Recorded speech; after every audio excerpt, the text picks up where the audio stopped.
ಎತ್ತ ನೋಡಿದರೂ ಬಂಗಾರದಂತೆ ಹೊಳೆಯುವ ಭತ್ತದ ತೆನೆ. ಕಟಾವಿಗೆ ಸಿದ್ಧವಾದ ಗದ್ದೆಯಲ್ಲಿ ಬೆಳ್ಳಕ್ಕಿಗಳಂತೆ ಸಮವಸ್ತ್ರಧಾರಿಗಳಾಗಿ ಕಾಣಿಸುತ್ತಿರುವ ಜನಗುಂಪು. ನಗುತ್ತಾ ನಲಿಯುತ್ತಾ ಕತ್ತಿಯಿಂದ ಪರಪರನೆ ಭತ್ತ ಕಟಾವು ಮಾಡುತ್ತಿರುವ ಯುವಕ ಯುವತಿಯರು.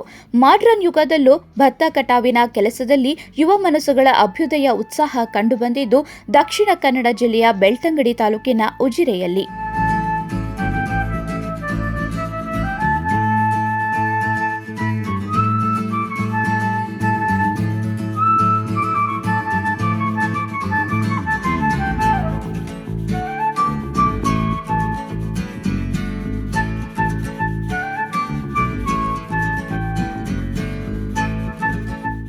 ಉಜಿರೆಯ ಆಂತೋಡಿ ದೇವರ ಗದ್ದೆಯಲ್ಲಿ ಸಾವಿರಕ್ಕೂ ಅಧಿಕ ಜನ ಕೃಷಿ ಕಾರ್ಯ ಮಾಡಿ ಸಂಭ್ರಮಿಸಿದ್ದಾರೆ. ಉದ್ಯಮಿ ಮೋಹನ್ ಕುಮಾರ್ ನೇತೃತ್ವದ ಬದುಕು ಕಟ್ಟೋಣ ಬನ್ನಿ ಸಂಸ್ಥೆಯ ಆಶ್ರಯದಲ್ಲಿ ನಡೆದ ಕಾರ್ಯಕ್ರಮದಲ್ಲಿ ಸಾವಿರಾರು ಜನ ಭತ್ತದ ಗದ್ದೆಯಲ್ಲಿ ಕಟಾವು ಕಾರ್ಯ ಮಾಡಿ ಸಂಭ್ರಮಿಸಿದ್ದಾರೆ. ಹಬ್ಬದ ವಾತಾವರಣದಲ್ಲಿ ಉಜಿರೆಯ ಎಸ್ಡಿಎಂ ಕಾಲೇಜಿನ ವಿದ್ಯಾರ್ಥಿಗಳು ಸೇರಿದಂತೆ ವಿವಿಧ ಸಂಘ ಸಂಸ್ಥೆಗಳ ಸಹಯೋಗದಲ್ಲಿ ಭತ್ತ ಕಟಾವು ಕಾರ್ಯಕ್ರಮ ಅದ್ಭುತವಾಗಿ ಮೂಡಿಬಂದಿತು.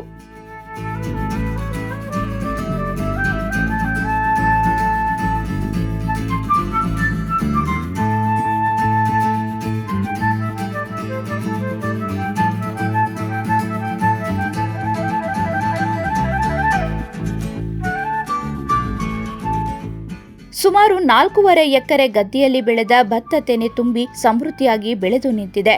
ಯುವಕ ಯುವತಿಯರನ್ನ ಮರಳಿ ಮಣ್ಣಿಗೆ ಕರೆತರುವ ಅಪರೂಪದ ಪ್ರಯತ್ನ ಸಫಲವಾಗಿದೆ. ಸಾಂಪ್ರದಾಯಿಕ ಶೈಲಿಯ ಉಡುಗೆಯನ್ನ ತೊಟ್ಟು ತಲೆಗೆ ಮುಟ್ಟಾಳೆ, ಕೈಯಲ್ಲಿ ಕತ್ತಿಯನ್ನ ಹಿಡಿದು ಗದ್ದೆಗೆ ಇಳಿದ ಯುವಕ ಯುವತಿಯರ ತಂಡ ಬಿಸಿಲಿನ ಬೇಗೆಗೂ ಸಂಭ್ರಮದಿಂದ ಭತ್ತ ಕಟಾವು ಮಾಡಿದ್ದಾರೆ.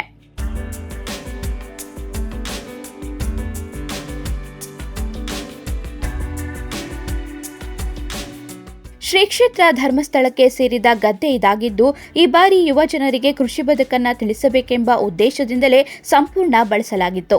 ಉಳುವೆ, ಗೊಬ್ಬರ, ನಾಟಿ ಮಾಡುವುದರಿಂದ ಹಿಡಿದು ಇದೀಗ ಕಟಾವು, ತೆನೆಯಿಂದ ಭತ್ತವನ್ನ ಬೇರ್ಪಡಿಸುವ ಎಲ್ಲ ಕೆಲಸಗಳನ್ನ ಯುವಕರೇ ಮಾಡಿದ್ದು ವಿಶೇಷ.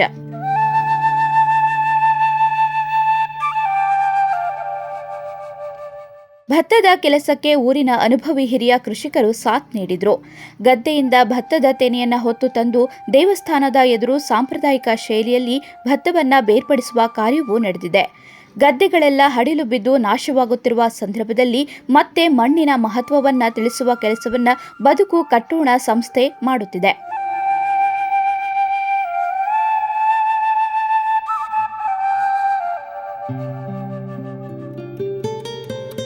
4.5 ಎಕರೆ ಗದ್ದೆಯಲ್ಲಿ ಬೆಳೆದ ಭತ್ತವನ್ನ ಅಕ್ಕಿ ಮಾಡಿ ಮುಂದೆ ದೇವಸ್ಥಾನಗಳ ಅನ್ನದಾನ, ದೇವರ ನೈವೇದ್ಯಕ್ಕೆ ಬಳಸಲಾಗುತ್ತದೆ. ಬೈಹುಲ್ಲನ್ನ ಗೋಶಾಲೆಗೆ ನೀಡಲಾಗುತ್ತದೆ.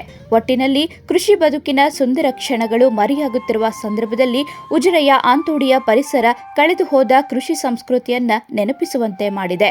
ಭಾರತದ ಮೂಲ ಕೃಷಿ ಪರಂಪರೆಯನ್ನ ಉಳಿಸಿ ಬೆಳೆಸುವ ಈ ಪ್ರಯತ್ನ ಶ್ಲಾಘನೀಯವಾಗಿದೆ.